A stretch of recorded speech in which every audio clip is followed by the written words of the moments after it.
మీకందరికీ బాగా తెలిసిందే జీవీకే స్కూల్. అది వ్యాపారానికా లేకపోతే చదువు చెప్పడానికా అని మాత్రం అడగకండి. కస్తూరిదేవి విద్యాలయ సంస్థ ఏదైతే ఉందో ఆ సంస్థను కబ్జా చేసి జనం చీకొట్టినా పట్టించుకోకుండా అదే స్థలంలో ఒక కొత్త భవనం కట్టి దానికి జీవీకే స్కూల్ అనేసి పేరు పెట్టారు. ఈ డబ్బు ఎవడి సొంతం కాదు. ముంబై ఎయిర్పోర్ట్ కంపెనీలో సిఎస్ఆర్ ఫండ్స్ మిగిలి ఉంటే అదానిని బ్రతిమలాడి తెచ్చినవే ఆ డబ్బులు, ఆ ఫండ్స్. సిఎస్ఆర్ ఫండ్స్ అంటే ప్రభుత్వ సొమ్ము అని చెప్పేసి అర్థం చేసుకోవాలి. అది ప్రభుత్వ సొమ్మే. తెచ్చింది 20 కోట్లు ఆ స్కూల్ కోసం. కానీ భవన నిర్మాణానికి తామే కాంట్రాక్టర్లుగా వ్యవహరించి అందులో 10 కోట్లకు పైగా నెక్కువేశారని చెప్పేసి కూడా వార్తలు వస్తున్నాయి. 10 కోట్ల దాకా నొక్కేశారు. అంటే హాఫ్ అమౌంట్ ఖర్చు పెట్టారు, హాఫ్ అమౌంట్ మింగేశారు. ఇప్పుడు సమస్య అది కాదు. సేవాభావంతో నెలకొల్పినటువంటి కస్తూరిదేవి సంస్థలో జీవీకే స్కూల్ పేరిట సొంత వ్యాపారాలు చేయబూనుకోవడం విమర్శలు కూడా దారితీస్తుంది. కట్టక ముందు దాని గురించి పెద్ద పెద్ద మాటలు చెప్పారు. పెద్ద మాటలు. డూన్ స్కూల్ నుంచి నిపుణులు వస్తున్నారు, అంతర్జాతీయ ప్రమాణాలు వస్తాయి, అంతర్జాతీయ ప్రమాణాలతో ఎడ్యుకేషన్ సిస్టమ్ తీసుకొస్తామని చెప్పేసి ఊదరగొట్టారు. కానీ స్కూల్ ప్రారంభించిన తర్వాత చూస్తే ఇంగ్లీష్ మీడియం వీధి బడులు ఉంటాయి కదా, ఆ వీధి బడులు నడిపినటువంటి వారిని దించారు ఆ స్కూల్కి.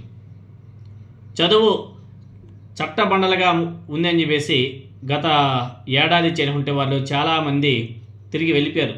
మాకు వద్దు బాబు ఈ స్కూల్ అని చెప్పేసి. దాంతోనే చాలంతమంది విద్యార్థులలో దొరకగా ఆ స్కూల్ని కో ఎడ్యుకేషన్గా ప్రవేశపెట్టారు. ఏడాదికి 50,000 రూపాయల ఫీజు కూడా నిర్ణయించేశారు. పూర్తిగా ఉచితంగా చదువు చెప్పాల్సినటువంటి కస్తూరిదేవి ప్రాంగణంలో ఈ వ్యాపారం ఎట్లా చేస్తారు అనేసి ప్రజలందరూ కూడా ప్రశ్నిస్తున్నారు. మీకందరూ కూడా గుర్తే ఉంటుంది, నంద్యాల జిల్లాలో ఒక ప్రభుత్వ బాలికల కళాశాలలో కో ఎడ్యుకేషన్ కోసం వేరొక స్కూల్ తెరవడాన్ని హైకోర్టు ఆనాడు తప్పుపట్టింది. ఆ తీర్పు దీనికి కూడా వర్తిస్తుంది కదా. ఒక పక్కన కనకమ్మ నెలకొల్పినటువంటి బాలికల పాఠశాల, మరో పక్కన పాపపు సొమ్ము తినమరిగిన ధనమధాంధుల వ్యాపార పాఠశాల. హైకోర్టు దృష్టికి ఈ విషయం తీసుకువెళ్ళే వాళ్ళు ఉంటే ఒక కలం పొడితో జీవీకే స్కూల్ రద్దు కావడం ఖాయం. దానికి ఎగ్జాంపుల్ నంద్యాలలో జరిగినటువంటి incident. Nellore rural MLA Kotamreddy Sridhar Reddy ఈ అంశం మీద కొంత సందడి చేశాడు, కలకలం సృష్టించాడు. కానీ అది ఎంతవరకు పనిచేస్తుంది అన్నది కూడా వేచి చూడాలి.